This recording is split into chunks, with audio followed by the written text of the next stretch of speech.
자, 오늘 영상은 회사는 감옥이 아니었다 라는 부분으로 영상을 준비했습니다. 회사는 월급만 주는 감옥이 아니라 내 리스크를 대신 져주는 고마운 곳이다 라고 생각을 한번 해보고 싶어요.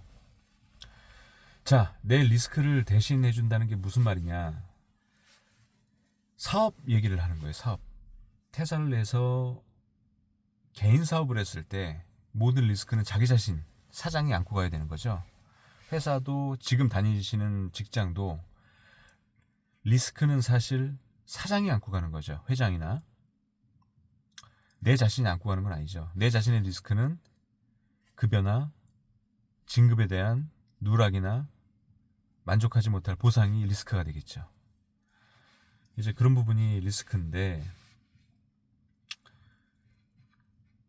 이런 부분에 익숙해져 있다 보니까 나와서 자영업에 대한 실패 사례가 요즘 유튜브나 이런 부분에 너무 많이 떠돌죠. 특히 프랜차이즈 하지 마라. 프랜차이즈 하면 99.9% 망한다 라는 부분으로 너무 자영업에 대해서 안 좋은 이미지로 호도가 되고 있어요. 물론 그 말이 다 틀리다는 건 아니에요. 틀리다는 건 아닌데, 프랜차이즈로 성공하고 지금도 잘 수익을 일궈내시는 분들도 있거든요. 제 주변에도. 꼭 프랜차이즈가 나쁜 건 아닙니다. 내 자신이 그 업종에 대해 경험이 없다면 프랜차이즈란 플랫폼을 빌려서 개인 사업을 하면서 수익을 창출해 나가는 것도 본인의 능력인 거예요. 프랜차이즈 한다고 해서 회사에서 다 해주는 거, 재료, 식재료 또는 기술 모든 거 그대로 받아 쓰는 게 뭐가 실력이냐 라고 하는, 그건 큰 잘못된 생각입니다. 프랜차이즈를 해서 돈을 버는 거는 사장의 몫이고, 프랜차이즈를 하더라도 마케팅을 안 할 수가 없는 거예요. 그 지역에 영업을 하면서 그 지역 마케팅을 해야 되잖아요. 그 마케팅하는 것도 실력이고 손님을 끌어들이는 것도 능력인 거예요. 그래서 가장 중요한 것은, 자영업을 하려면 기술이 필요한 기능에 대한 자영업이라면 그 기능을 사장도 가지고 있는 게 제일 중요하겠지만, 그것보다 더 중요한 것은 영업 마케팅 능력이라고 저는 보고 있습니다. 영업 마케팅으로 손님을 내 사업장으로 불러 모을 수 있어야 어떤 사업을 하더라도 성공하거나 유지를 할 수 있어요.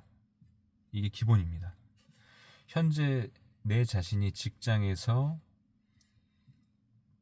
영업 마케팅부가 아닌 일반 제조업이라면 품질 보증, QC라고 하죠. 또는 일반 관리 직종, 아니면 또 단순 어떤 제품을 파트별로 맡아서 생산하는 생산 라인 쪽, 이러면은 아무래도 직장에 나와서 내가 직장에서 배웠던 일을 써먹기는 쉽진 않을 거예요. 하지만 영업하고 마케팅은 내가 자영업에서 바로 써먹을 수 있는 정말 소중한 나의 자산이라고 봐도 괜찮을 것 같아요. 그래서 현직에 영업을 하거나 마케팅을 하고 계신 분들은 반드시 회사에서 회사를 위해서 회사의 영업 성장률을 본인이 이루어내시고 그 성과를 느끼신 다음에 그걸 그대로 자영업에 대입을 하시는 것도 상당히 추천드려요.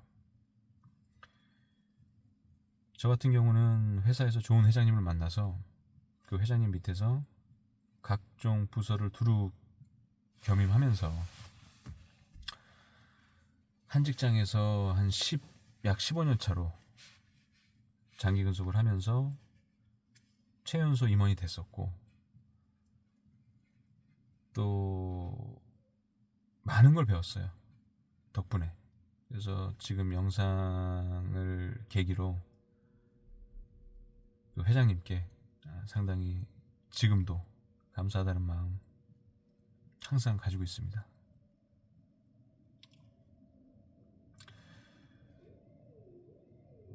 그렇게 저를 성장시켜줬던 고마운 분이 있었기 때문에 저 자신도 이렇게 자영업으로 성공할 수가 있었고,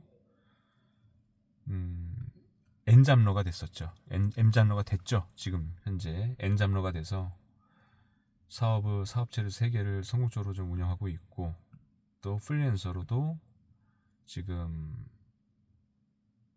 소득을 발생시키고 있고, 그런 부분에 있어서 가장 도움을 줬던 분이 제가 직장에서 근무했던, 물론 근무하면서 좋은 일만 있었던 건 아니죠. 하지만 전체적으로 저를 성장시켜줬던 고마운 분이기 때문에 저는 항상 감사하고 고마운 마음을 가지고 있습니다.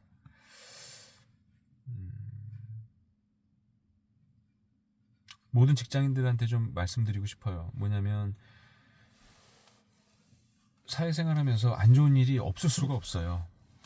없을 수가 없고, 윗 상사나 그 다음에 또 회사를 뒤통수 치는 일이 좀 있죠. 직원으로서.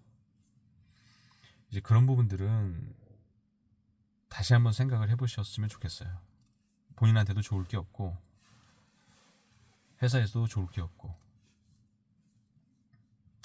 또 윗상사가 마음에 안 들더라도